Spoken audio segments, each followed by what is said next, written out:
Olá, meu nome é Leonardo Vieira e hoje eu estou aqui para o primeiro encontro da série Panorama da Memória LGBTQIA+, no Brasil.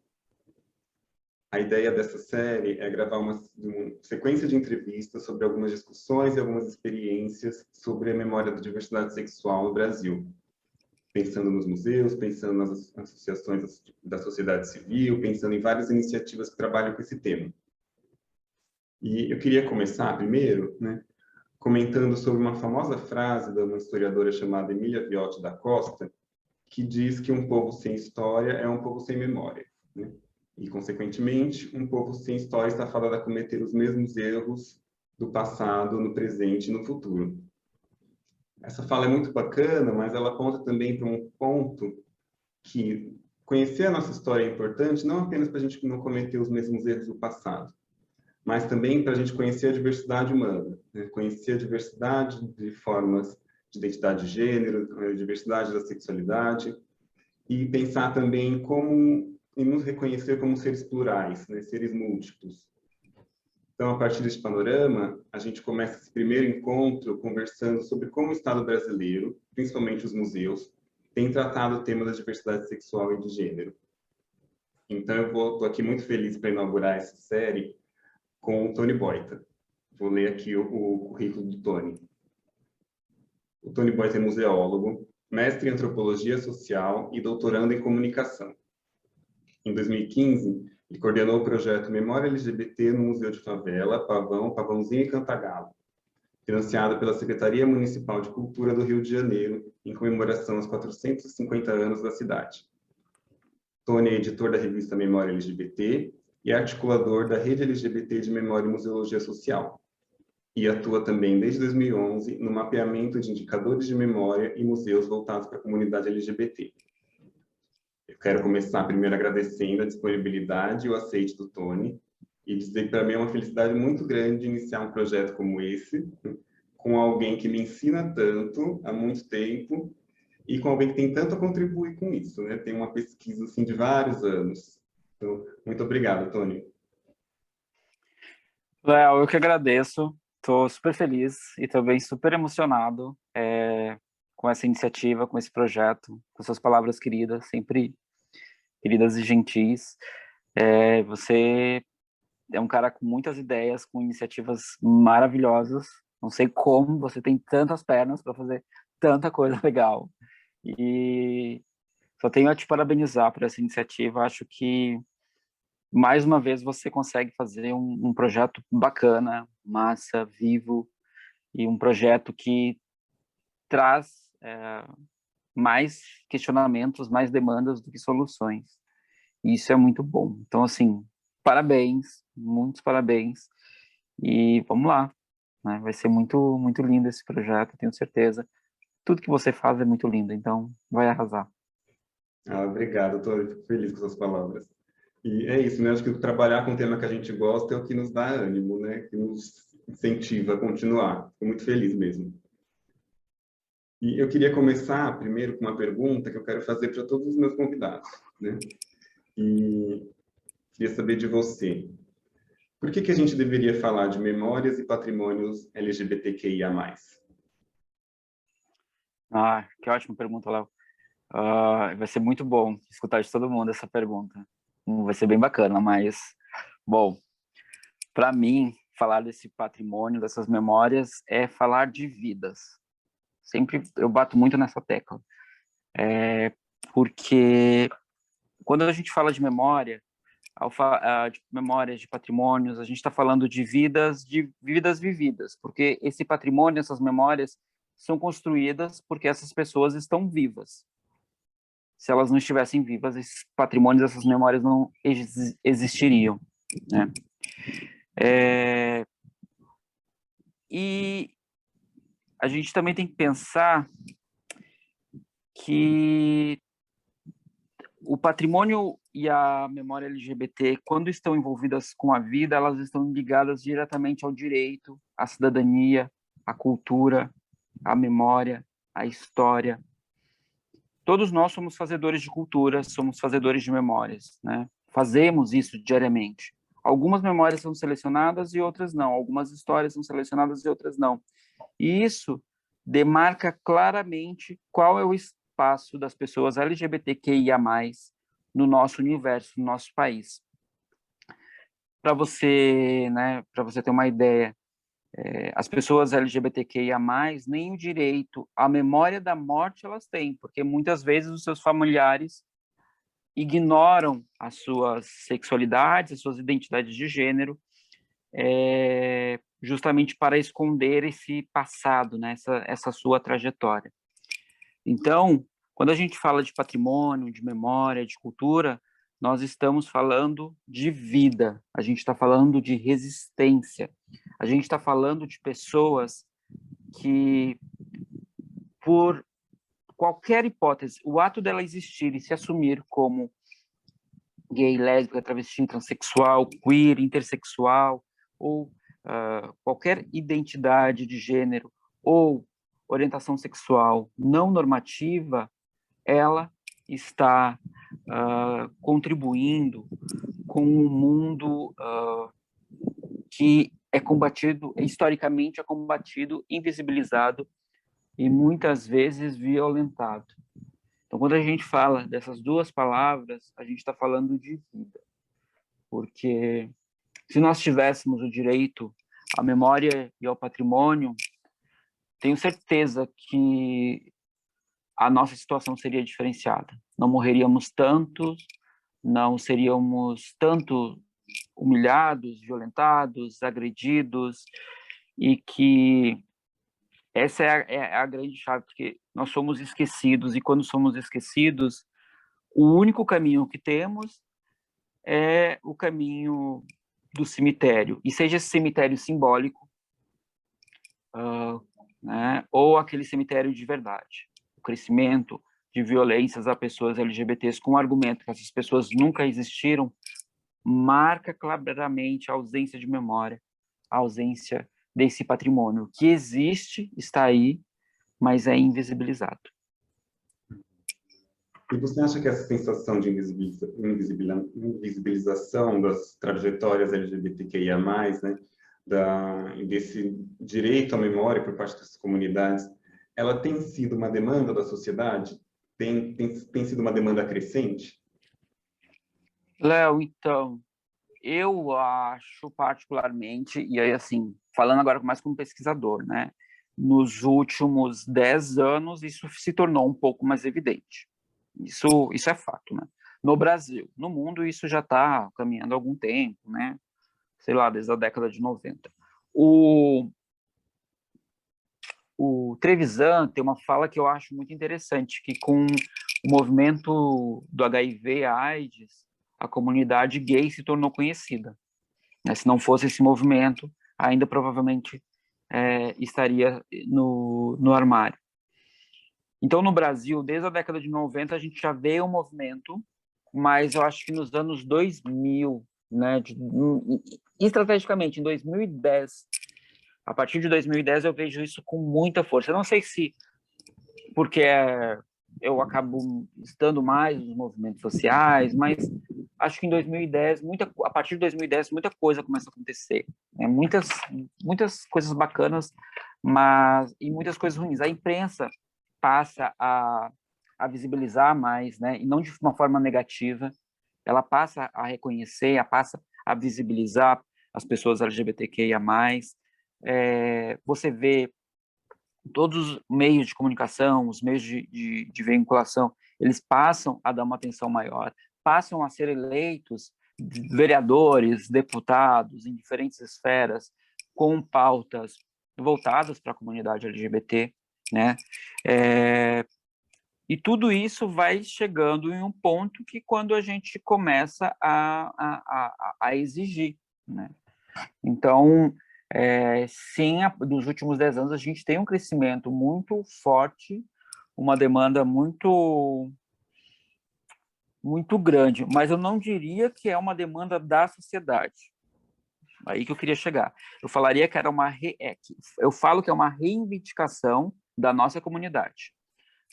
A gente passou muito tempo na margem, escondidos, com medo, E quando a gente conseguiu dar um passo, a gente passa a reivindicar os nossos direitos, né?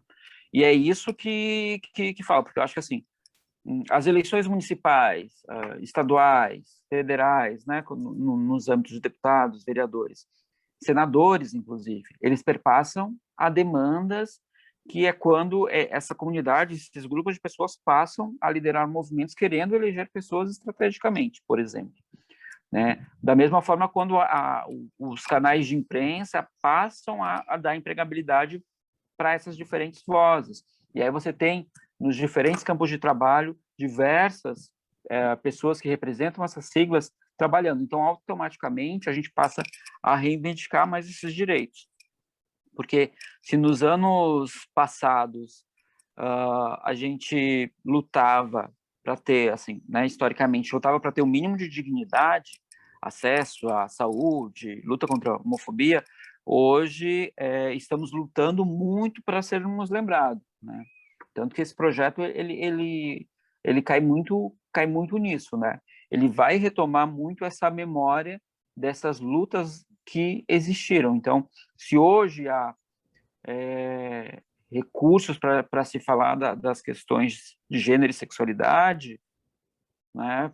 Pensa que na década de 90 isso era quase raro. Isso que, né? Primeiro que era quase raro ter editais culturais, né? Mas você começa a pensar que as políticas públicas é um movimento que começa a acompanhar. Vem uma tendência também mundial, tudo, é óbvio.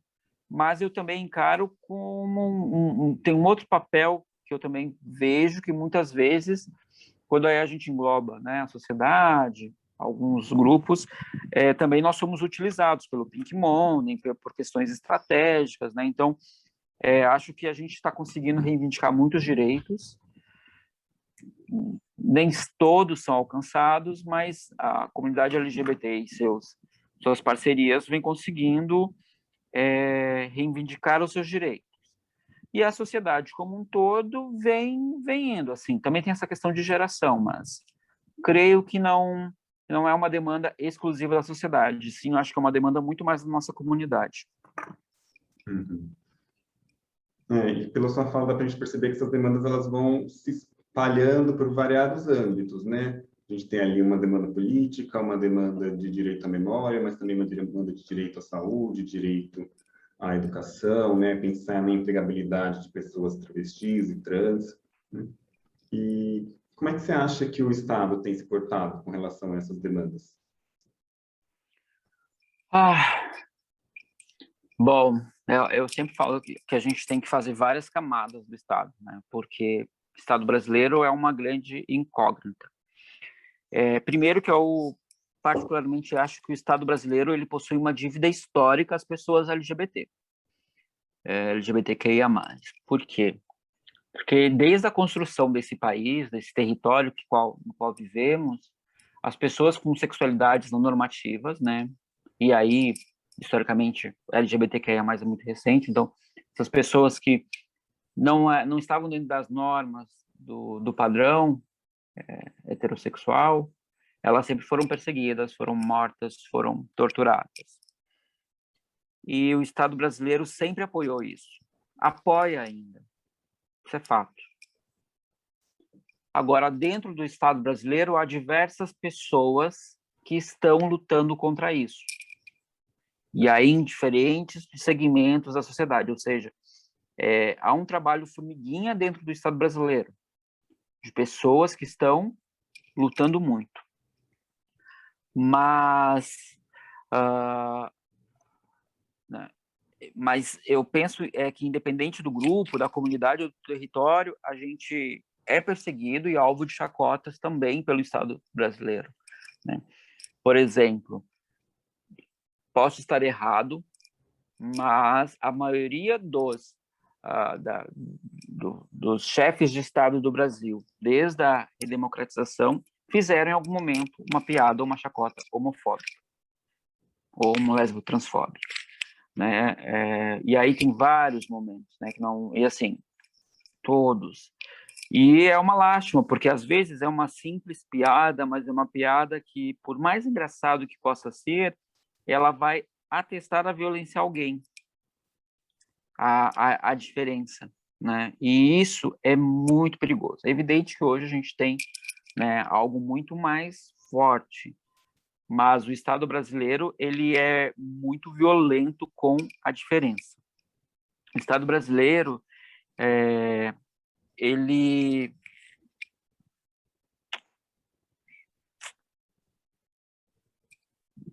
é doentio. E aí não é doentio só com as pessoas LGBTQIA+, mas é doentio com as pessoas negras LGBTQIA+. É doentio com as pessoas indígenas LGBTQIA+. Ele nos coloca em uma situação tão violenta, de tamanha opressão, que muitas vezes a única saída é o suicídio, por exemplo. Muitas vezes a única saída é o alcoolismo, né? A comunidade LGBTQIA+, quando soma aí com outros marcadores sociais, ela consegue ultrapassar os diversos limites da saúde física, da saúde mental, porque o Estado não necessariamente estimula a violência. Ao negar o acesso à saúde, ele também está estimulando a morte, porque assim, quantas pessoas LGBTQIA+, morrem de medo de ir ao médico, com medo de serem mortos por uma questão médica ridícula, né? É muito comum escutarmos piadas de profissionais da saúde que, inclusive, dão medicação errada quando sabem, né, que a pessoa é LGBTQIA+. Ou ainda, quando vai se doar sangue, né? A pessoa está super afim de fazer uma doação de sangue, vai lá e mesmo sendo permitido, a pessoa ela é expulsa daquele espaço. Se a gente for, então, incluir a questão educação, falando das crianças pintosas, por exemplo, que muitas vezes ou são torturadas na escola, ou são torturadas em casa, e a melhor forma de sair disso é sair de casa, sair da escola. Então, o Estado, ele, desde que nós nascemos, ele faz de tudo para nos matar. E isso é horrível, assim, é muito, né, a taxa de alfabetização das pessoas LGBTQIA+ é baixíssima, justamente por isso. Porque, primeiro que na escola, qual gay, por exemplo, nunca foi obrigado a jogar futebol? E aos colegas verem, em especial gays afeminados, quando os colegas percebem isso, né, jogam ele na goleira, justamente para ficar apanhando, enfim, as violências psicológicas, as violências que o Estado nos proporciona através de campanhas publicitárias, né? Todas as campanhas de saúde vão falar exclusivamente dos casais normativos, de casais heterossexuais. E pessoas LGBTs acabam sequer aparecendo numa campanha publicitária do governo, né, do Estado. É raro quando isso acontece. No governo, os governos estaduais ou municipais, uma vez ou outra acontece. O simples ato de você não conseguir, muitas vezes, ter a segurança de abraçar o seu parceiro ou parceira em público com receio de ser violentado, e o pior, não é nem o receio de ser violentado, é o receio de que não vai acontecer nada se você pedir ajuda. Então, o Estado brasileiro ele possui uma dívida histórica com a comunidade LGBTQIA+, assim como comunidade negra, comunidade indígena e tantos outros grupos que são historicamente excluídos da nossa sociedade.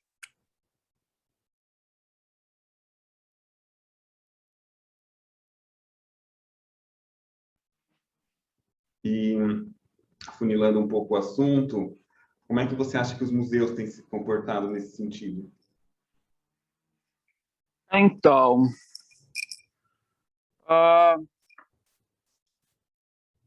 bom, particularmente a minha trajetória nos museus começa em 2010, então vou falar a partir disso.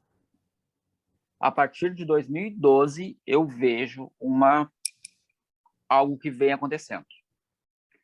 E vem acontecendo porque os profissionais desses espaços acabam assumindo-se além do seu próprio ego, além de você. Eles passam a se assumir no espaço de trabalho, no espaço público, e passam a reivindicar também o seu espaço. Não seu espaço como LGBT no local de trabalho, mas seu espaço nas paredes dos museus, no acervo dos museus, começam a questionar e incomodar de alguma forma. Isso passa a acontecer a partir de 2012. Acho que isso passa a acontecer, em especial, a partir de uma provocação que os museus comunitários, coletivos de memória, arquivos, passam a provocar esses espaços. E aí eu acho que os pontos de memória, em especial os 12 pontos de memória, os pontos de memória pioneiros, que o pessoal fala, que é o Museu da Maré, o Museu de Favela, no Rio de Janeiro, o Museu do Beiru, em Salvador, enfim, não vou lembrar de todos os nomes.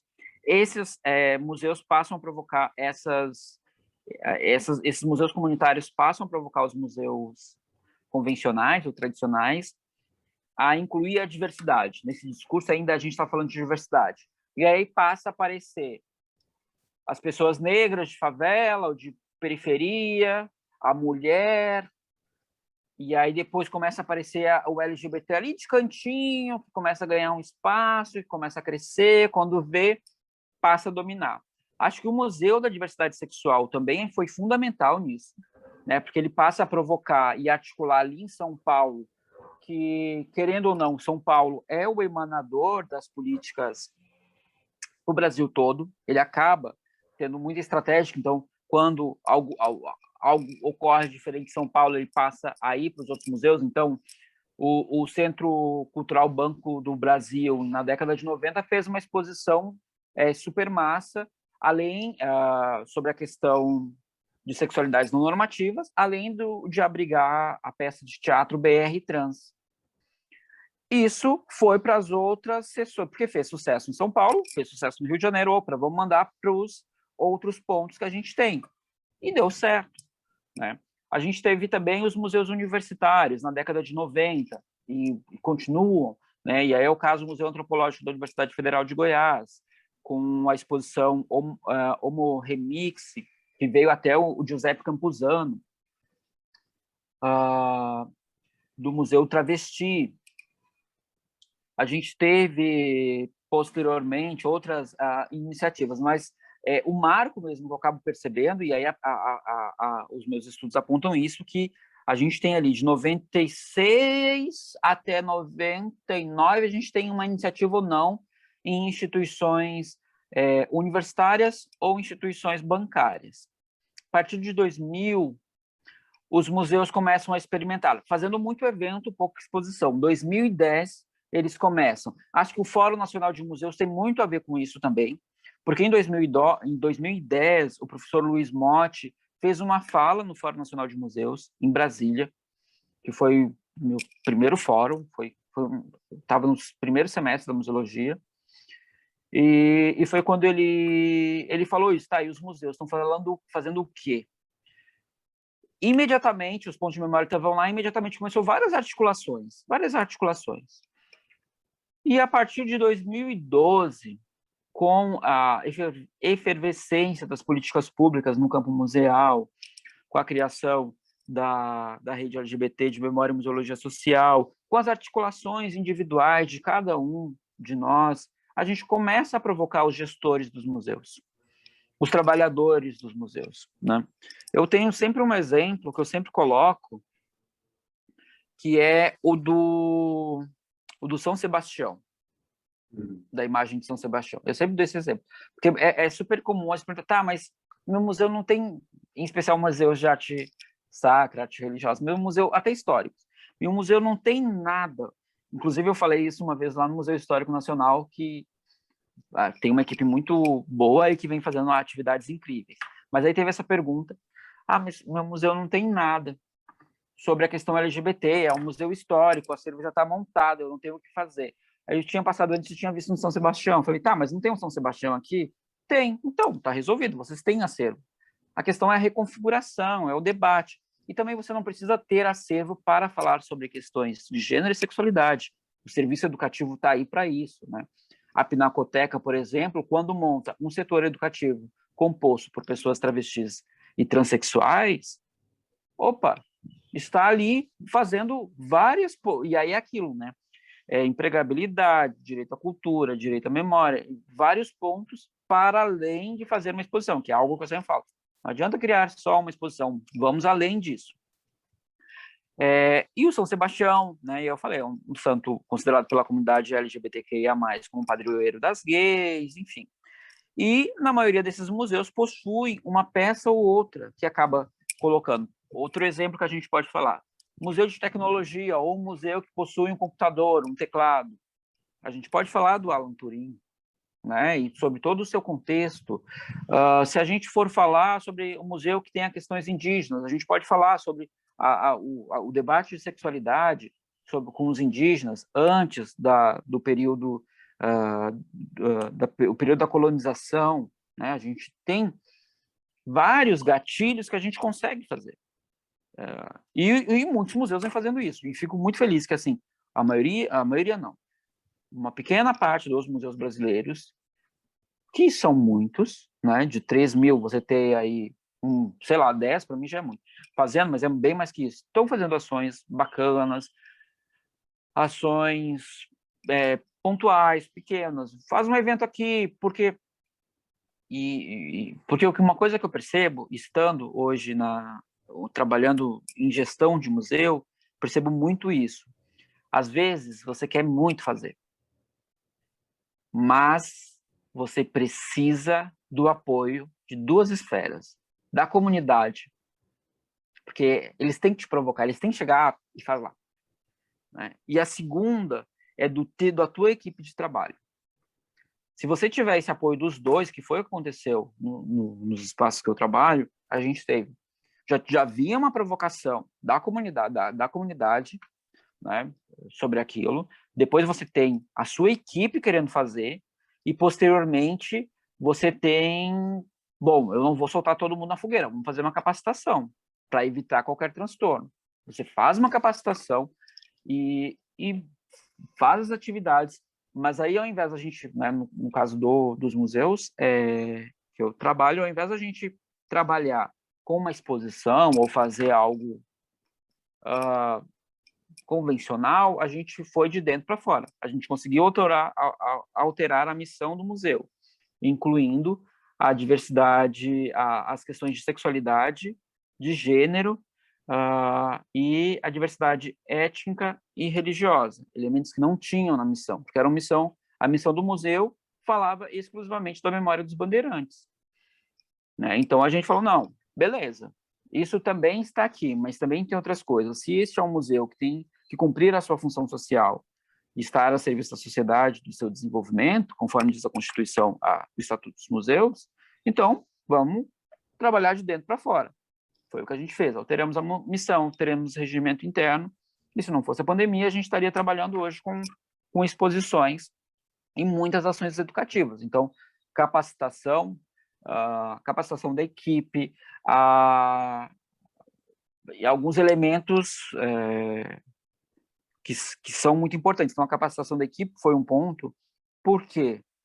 Porque uma das coisas que muitas pessoas da comunidade LGBTQIA+, de Goiás, né, reclamavam e reclamam sobre a questão de serem chamadas pelo gênero visível, né? Então, hoje a recepção trabalha muito com gênero neutro, a segurança trabalha com gênero neutro. Enfim, foi feito algumas estratégias justamente para isso, porque às vezes são estratégias muito pequenas e às vezes não são visíveis ao público, que também são bacanas, né? E aí é uma coisa, na verdade, eu hoje até, porque antes eu falava assim, não, era importante ter uma exposição, acho que é muito bacana ter uma exposição, é muito bacana você ter um evento, mas além disso, é mais bacana você garantir a empregabilidade, contratando pessoas LGBTQIA+, para trabalhar nesses espaços, porque vai acontecer.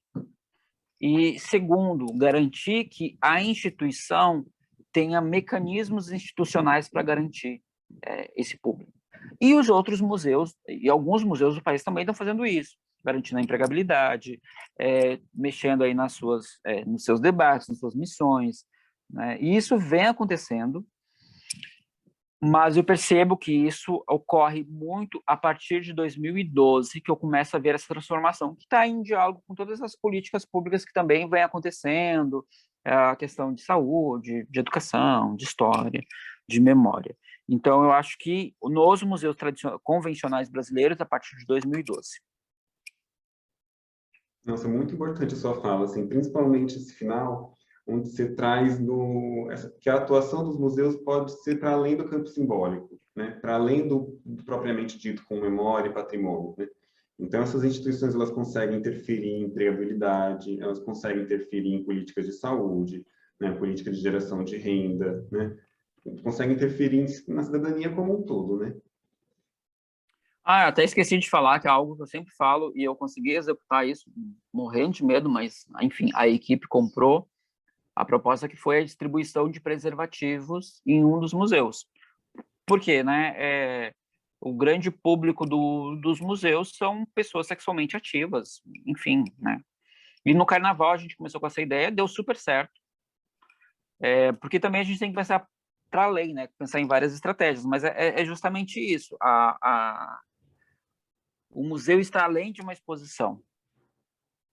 Acho que é isso, assim. Eu, particularmente, venho entendendo cada vez mais isso. O museu está além de uma exposição. O museu ele tem que ser um espaço de garantia de direitos. Direito à saúde, direito à cultura, direito à educação, direito... E espero que um dia eu veja museus, por exemplo, e eu acho que já está rolando, não tenho certeza, que é os museus fazendo aqueles cursinhos voltados para...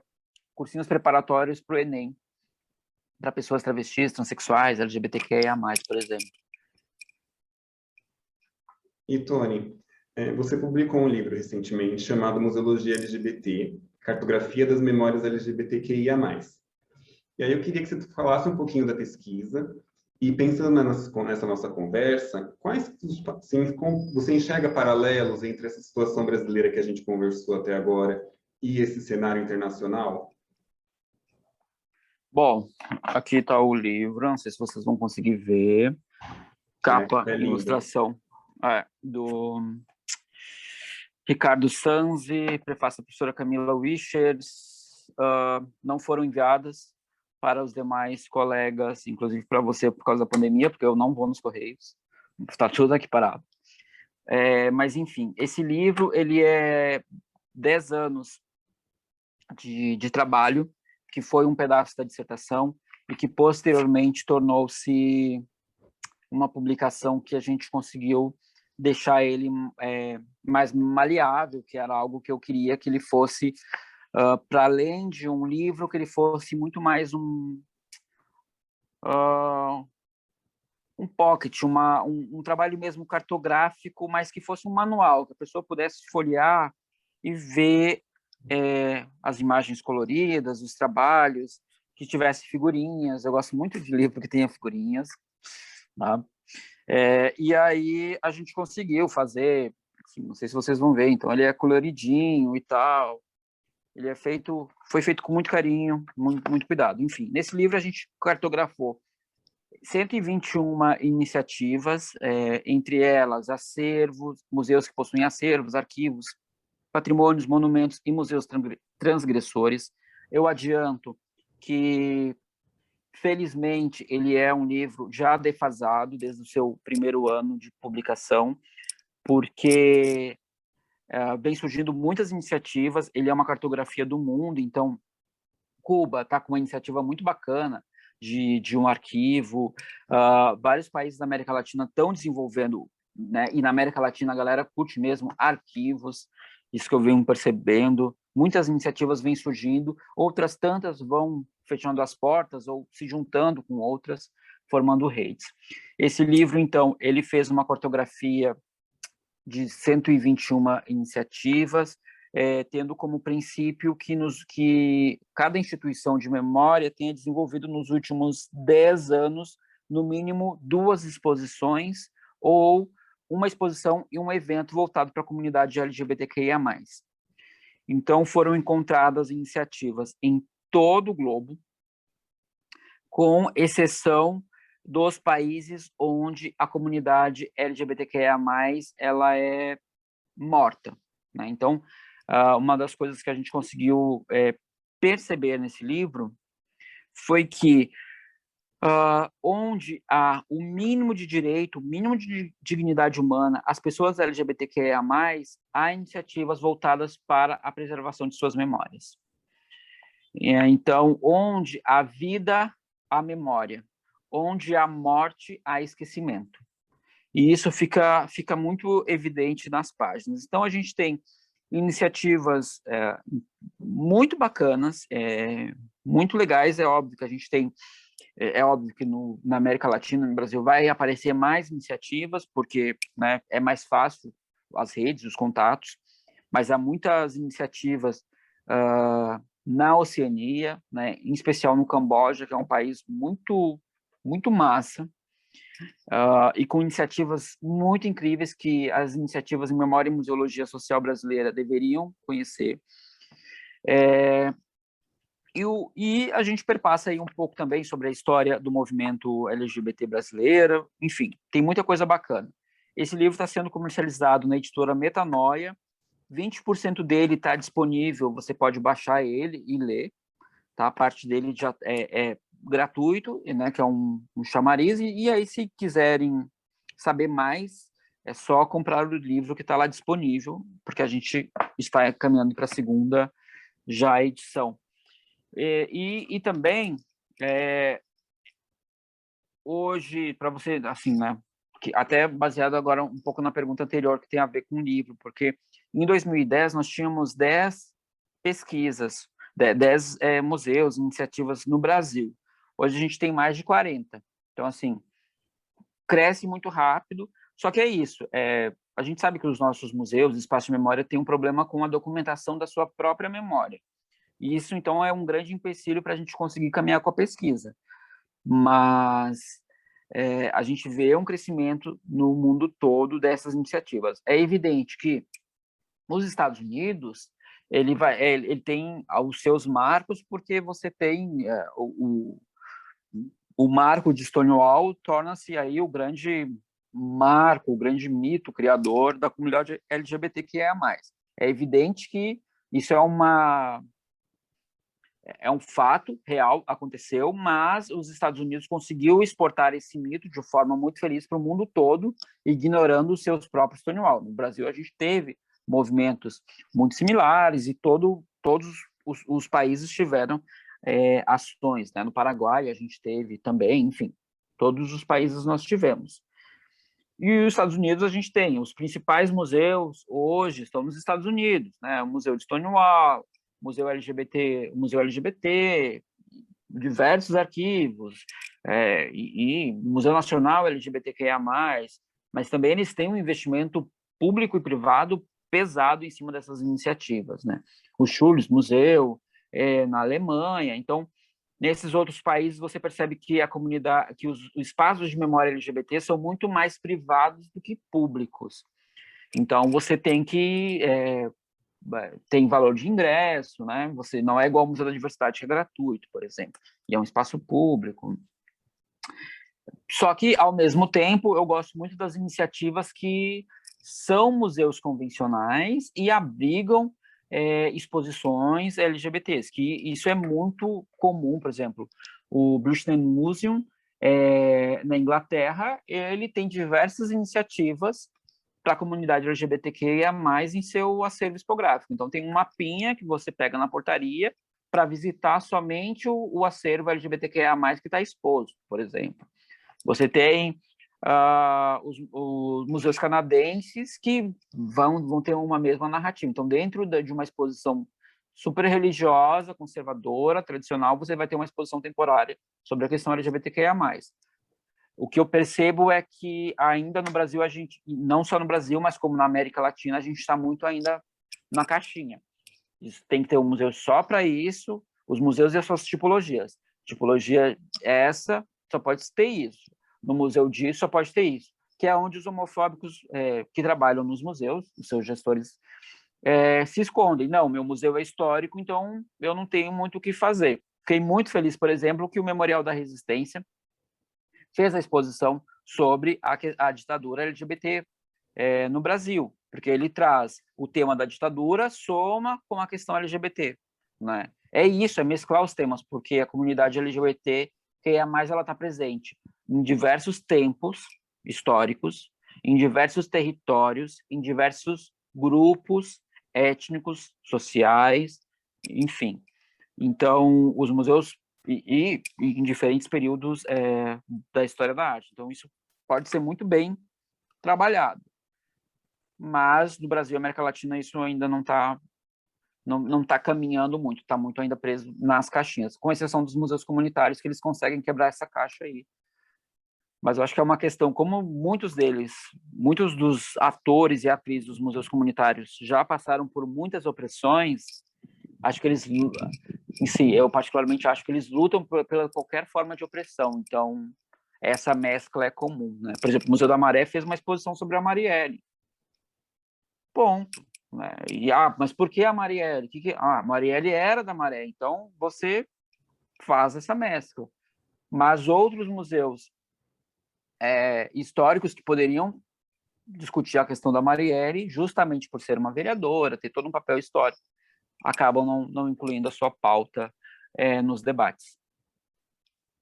Eu concordo muito com você nessa última fala, assim, a gente ainda perde as oportunidades de pensar essas relações da comunidade LGBTQIA+, com outras comunidades e em outros âmbitos da vida nacional, né? Não, é muito importante a gente pensar a história da comunidade em si, mas também ver como é que essa história está embrenhada em vários processos artísticos, como você falou, em vários movimentos políticos, em vários movimentos culturais. Então, eu acho que esse é um passo que a gente precisa dar mesmo, né? E até porque o homofóbico, ele não vai no Museu da Diversidade Sexual. Ele não vai visitar. Ele vai lá só para chutar, quebrar, xingar. Ele pode ir no museu histórico, ele vai no museu disso, no museu daquilo, mas ele não vai no Museu da Diversidade. Então, a gente tem que ser mais estratégico e ir nesses outros espaços onde o homofóbico está. Nossa, com certeza. E, Tony, o papo tá bom, a gente está se encaminhando para o final. E no próximo encontro, eu vou conversar com a pesquisadora Rita Colasso sobre algumas iniciativas da sociedade civil que trabalham para a memória LGBTQIA+. E aí eu queria conversar um pouquinho, perguntar para você como é que você tem acompanhado esse movimento, e também pegando um gancho dessa sua última fala, como que você tem enxergado esse movimento dos ecomuseus e dos museus comunitários que trabalham com esse tema? E também perguntar para você quais são os pontos que você acha que a museologia social brasileira tem para aprender com essas iniciativas dos exteriores. Legal. Bom, eu vou voltar um pouco no tempo. Na década de... A Carta de Santiago do Chile, a famosa Carta de Santiago do Chile, onde cria-se aí esse movimento de uma nova museologia e cria-se aí uma série, o embrião dos museus, dos ecomuseus, museus comunitários, museus de território, foi produzido no final da década de 80. Esse mesmo período, diversos homens gays estavam morrendo vítimas do HIV e AIDS na América Latina, em Santiago do Chile, no Brasil, nos Estados Unidos e em todo o mundo. O Conselho Internacional de Museus, inclusive as pessoas presentes, nunca se manifestaram nesse mesmo período, fizeram outras diversas cartas sobre o que estava acontecendo. Se negaram. Só para falar como essa instituição, naquele período, hoje elas estão um pouco mais à frente, naquele período foram conservadoras a tal ponto em preferir criar um movimento para um museu diferente, um museu com exposições abertas ao público, com ações educativas, pensando na educação não formal, e esqueceram que centenas de milhares de pessoas estavam sendo mortas por negligência do Estado. Em outras palavras, se fosse hoje, alguém da museologia lançasse um movimento, vamos reabrir os museus fossem reabertos em plena pandemia, e o nosso Conselho Internacional de Museus, Conselho Federal, ficassem em silêncio, seria a mesma coisa. Foi, para mim, o que aconteceu naquele período. Um silêncio incrível, onde muitos colegas, parceiros, conhecidos dessas pessoas que estavam lá morreram, e a museologia, essa nova museologia, que de nova não tem muita coisa, ignorou, porque foi uma nova museologia que permaneceu preocupada com o concreto, com a matéria, e não com a vida. Uma nova museologia, ela tem que estar preocupada com a vida. E aí a gente volta para a nossa primeira pergunta. Por quê? Porque os museus são espaços de vida.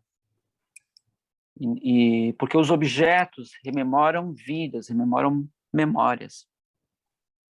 E por isso que eu acho que iniciativas, quando vêm da sociedade civil, mas quando eu falo de uma sociedade civil, não só a sociedade civil organizada, mas a sociedade civil desorganizada também. Os grupos, coletivos, comunidades, até porque essa sociedade civil muitas vezes tem que ter um CNPJ, e vamos para além disso. Iniciativas aí que sejam feitas por grupos de pessoas que queiram organizar, queiram trabalhar, queiram desenvolver ações de memória, desenvolver ações educativas, ações colaborativas. E creio que o programa Pontos de Memória, com os pontos de memória, os museus comunitários no Brasil são a Suzy Santos fala isso perfeitamente. A grande sacada da nossa museologia são os museus comunitários. Não só para a pauta LGBTQIA+, mas para a pauta da luta contra a opressão, contra a violência, contra a morte, contra tudo que é ruim. Os museus comunitários, eles trabalham nessa pauta. O que me preocupa muitas vezes dos museus comunitários ou espaços voltados para a comunidade LGBT é que eles ficam na mesma tecla, né? E aí eles acabam repetindo o mesmo discurso dos museus convencionais, que é o homem gay, branco, rico, né?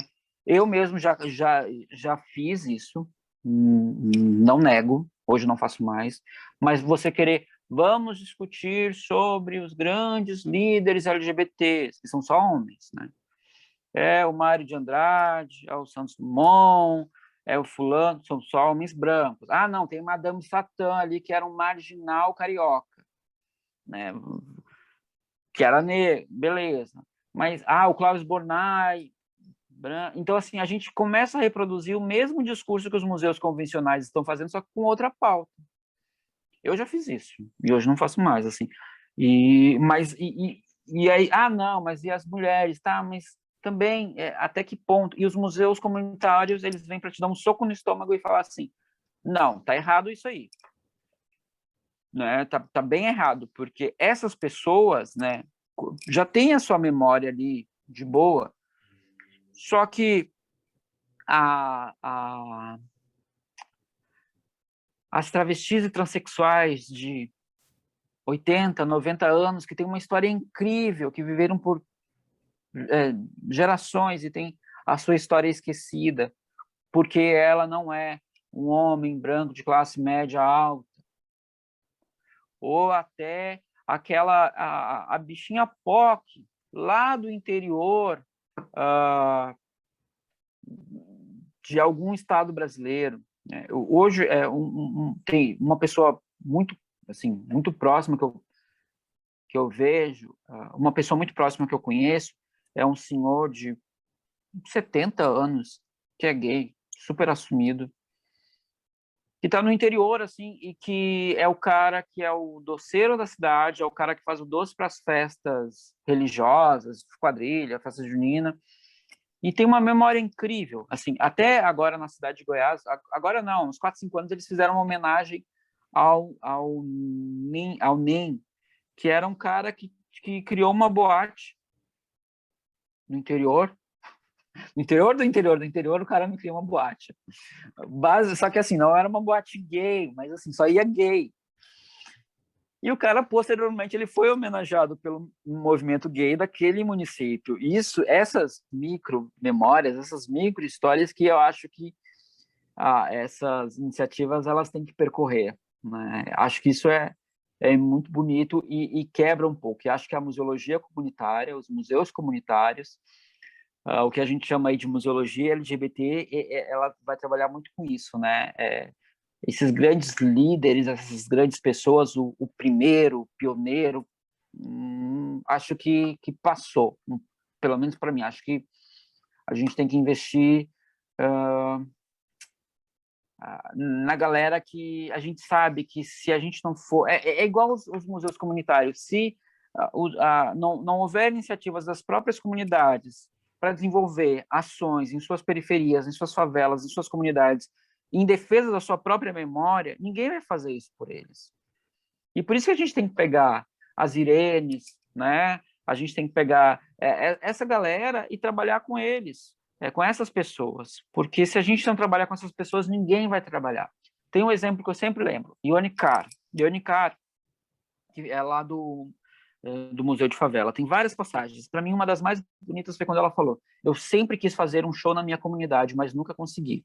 O Sidney Tartaruga escutou isso, vamos fazer amanhã. Não, amanhã não, a gente tem que divulgar. A gente fez um show. Ela mais chorava do que cantava, né? Porque ela ficou muito emocionada, porque ela sempre quis fazer aquilo. E isso é uma estratégia que a gente, da museologia, dos museus do patrimônio, a gente tem que pensar nesse bem-estar, porque são pessoas que passaram por coisas horríveis. Em algum momento a gente tem que chegar nelas e falar: nossa, muito obrigado, o que você fez foi muito importante, né? E aí a Ione tem assim, a Ione era ela percorreu todos os bares gays, ela não revela a idade dela, mas todos os bares gays de Boemia, do Rio de Janeiro, ela percorreu, foi amiga da Duquesa, foi amiga da Rogéria. Só que ela é uma mulher negra moradora de favela. Diferente da Rogéria, ela não vai ser lembrada se a gente não ir atrás dela e lembrar e colocar. E ela tem um acervo arquivístico todo organizadinho, assim, que dá inveja em muito museu. Foto, com matéria de jornal, tudo organizadinho de tal forma, né? E ela não quer doar ainda, tal. Mas o MUF já se dispôs a ficar com material, Museu de Favela. Então, a gente percebe que os museus comunitários estão um passo mais à frente. E, agora, nem todo museu comunitário é um museu de comunidade, também tem isso, né? Existem muitas iniciativas feitas por pessoas. No programa Pontos de Memória, a gente via arquivos e bibliotecas de prefeitura, de estado, querendo concorrer ao edital, alegando que eles iam lá desenvolver um projeto numa comunidade. O museu comunitário não é um projeto, é uma política pública de uma comunidade para ela mesma, né? Isso que eu entendo. Nossa, muito bacana isso. Assim, são iniciativas que têm feito muita coisa e dão um gás para os museus tradicionais, né? Repensarem as suas atuações, né? E pensarem também em perspectivas para o futuro, né? Exatamente. E no caso do Museu de Favela, posteriormente, muita coisa que o Museu de Favela produz vai para o Museu Histórico Nacional, virar exposição temporária, né? Acho que também em São Paulo tem experiências da rede de museologia social, se eu não me engano, que também tem esse movimento de levar atividades, né? Há essa troca, né? Mas aí é isso, esses espaços, essas iniciativas estratégicas que a gente, como profissionais do campo de memória e história, a gente tem que ficar muito atento. Sim, ficar muito atento para, acho que, nos alimentarmos dessas iniciativas, né, nos inspirarmos e também pensar em todos os desafios que você coloca e entendê-los também como um gás, né?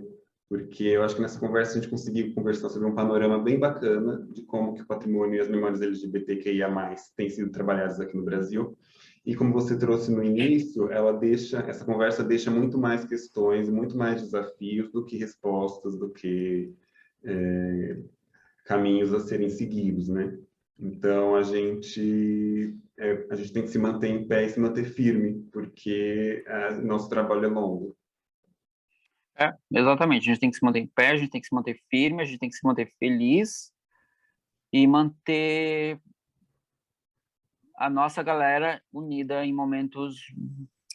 nos momentos que a gente está passando, né? Porque todo dia eu fico pensando muito sobre isso, assim, poxa, e aquela galera que sei lá, aquela lésbica que trabalha na rua fazendo tal coisa e hoje está desempregada, e por ela ser lésbica, ela não está conseguindo, pode estar até passando fome, enfim, né?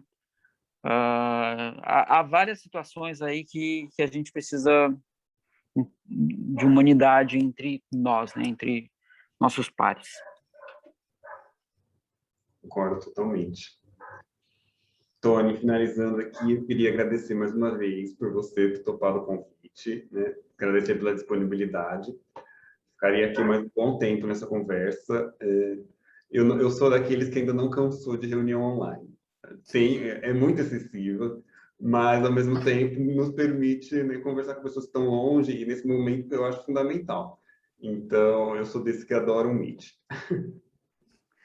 Te agradeço, Léo, agradeço a sua iniciativa em fazer um projeto tão bonito quanto é esse. Acho que ele vai dar um acesso muito bacana para diversas pessoas, porque você está plantando uma semente que vai ter muitos resultados, né? E aí no suporte online, as pessoas vão poder acessar, vão poder ver e vão poder criar iniciativas. Então você está de parabéns. Fico muito feliz em poder fazer parte disso.